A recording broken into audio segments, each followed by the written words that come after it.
Hola, mi nombre es Nereida Pérez. En esta oportunidad voy a hacer la exposición sobre hechos y actos procesales.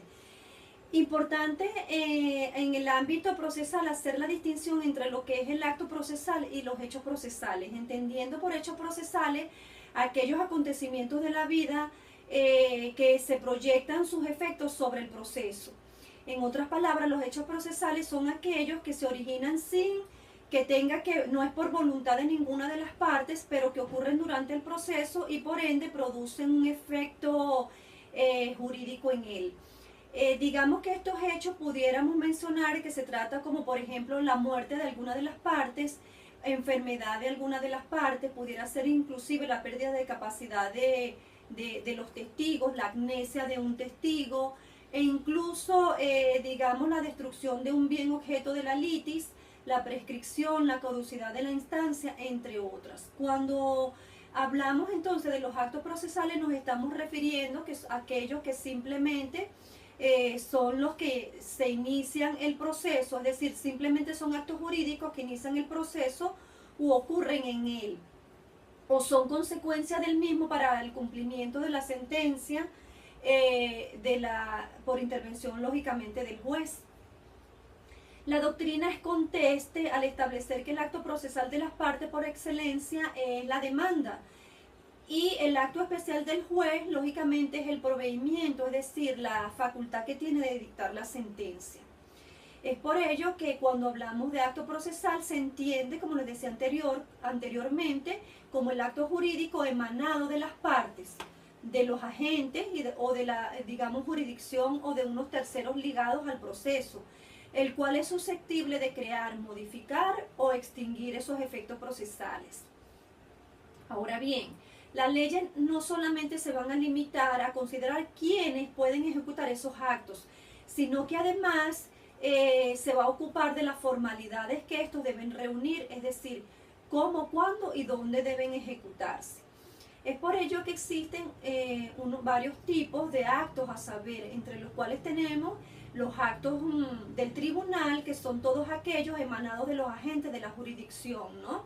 Entendiéndose no solo por los jueces, sino también todos sus colaboradores. El otro acto es el acto de las partes, donde el actor y el demandado y hasta eventualmente el tercero litigante realizan en el curso del proceso todas esas actividades. Dentro de los actos de los terceros son aquellos que aún sin emanar de los agentes de jurisdicción o de ninguna de las partes litigantes proyectan sus efectos sobre el proceso.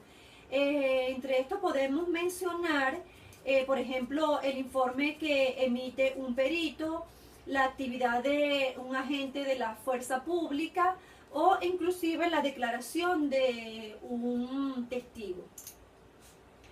Al referirnos al órgano jurisdiccional, pues al tribunal le incumbe fundamentalmente decidir el conflicto de intereses que le es sometido a su consideración. Es aquí donde surge la clasificación de estos actos. En primer lugar, podemos decir que existen los actos de decisión por los cuales, digamos, los tribunales emiten esas sentencias judiciales que vienen dirigidas a resolver el proceso, sus incidencias o bien asegurar el impulso procesal. Tenemos los actos de comunicación mediante los cuales van dirigidos a notificar a las partes o a otras autoridades los actos digamos, de decisión. Y los actos de documentación, que son los dirigidos a representar mediante un documento escrito esos actos procesales de las partes, del tribunal o de terceros. Dentro de, digamos, este proceso tenemos los deberes procesales, a saber, que se refiere a que todas aquellas personas que intervienen en el proceso tienen como objetivo la correcta realización del mismo, es decir, tienen el deber de que se vaya, digamos, realizando ese proceso de manera correcta, es decir, las partes deben actuar con probidad, es decir la verdad. Por tanto, están obligadas a no desconocer un documento privado sabiendo que fue suscrito o por su representante. No deben hacer transcripciones obviando palabras o frases para cambiar el texto de la cita de las leyes con la finalidad de cambiarle el sentido a las mismas. El juez debe sentenciar sin dilataciones indebidas, evitar las artimañas, las partes deben evitar las artimañas procesales que inclusive se pueden encuadrar dentro de los supuestos de estafa o fraude. Deben evitar el dolo procesal, ya que en un sentido amplio esta puede tener varias vertientes como el fraude, la llamada colusión, la simulación, el abuso de derecho y la prevaricación que están contempladas en el Código Penal venezolano. Así como hay deberes, también hay denominadas obligaciones procesales que se le imponen a las partes como consecuencia de sus actuaciones en el proceso. Entre otras obligaciones tenemos la responsabilidad civil procesal por la falta de probidad de las partes cuando se observe, por supuesto. Al referirnos hay otro elemento muy importante que es el denominado cargas procesales. Se distingue porque la omisión de una conducta instruida para cumplirse facultativamente por las partes y digamos que su omisión puede producir unas consecuencias jurídicas perjudiciales a la parte que está llamada a presentar esas cargas procesales, ¿no? Su omisión no es sancionada, pero simplemente el hecho de que se omita le puede acarrear, digamos, perjudicarle directamente a la parte que tenía que, en todo caso, presentarla. Es decir, que esta carga procesal es un imperativo que viene destinado en propio interés del demandado. Al referirnos a las cargas o impulso procesal, pues este tiene la finalidad de ir, de que al impulsar estas cargas se busque avanzar al proceso, ¿no? Que para que éste vaya avanzando y no se quede estancado. Anteriormente, digamos que esto era una prerrogativa de una de las partes, pero sin embargo en el artículo 14 del Código Procesal Civil le da esa facultad actualmente al juez bajo el principio inquisitivo, es decir, que le otorga esa facultad para que sea el juez el que pueda renovar el proceso cuando éste se encuentre paralizado o estancado. Hablando ya de lo que significa la nulidad, digamos que esta ha sido definida como la sanción que tiende a privar de efectos, es decir, de eficacias a un acto o negocio jurídico, en cuya ejecución no se hayan guardado las formas previstas en la ley.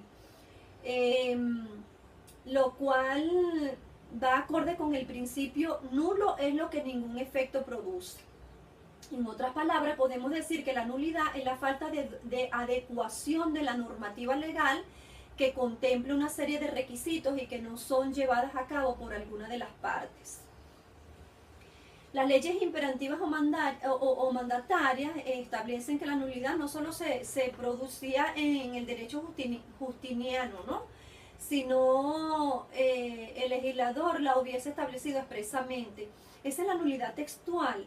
En el sistema francés del anciano régimen, las nulidades eran combinatorias, es decir, que los jueces tenían la facultad de rechazarlas o admitirlas.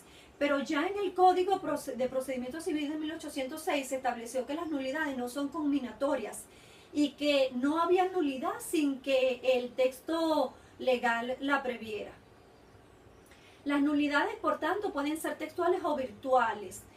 Cuando hablamos de las textuales, son aquellas que están consagradas en el texto legal. La virtual es aquella que interesa como un requisito esencial, que no es accidental del acto. Y por ende, la actuación cumplida produce si no se lleva a cabo, produce su nulidez. Es decir, el juez debe declarar esa nulidad aunque no exista en el texto legal.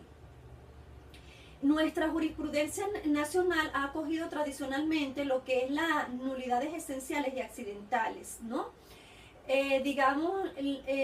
La no atención al fin declara nulo el acto que carece de formas esenciales o que el incumplimiento solo de formalidades esenciales lo pena de la ley expresamente con nulidad.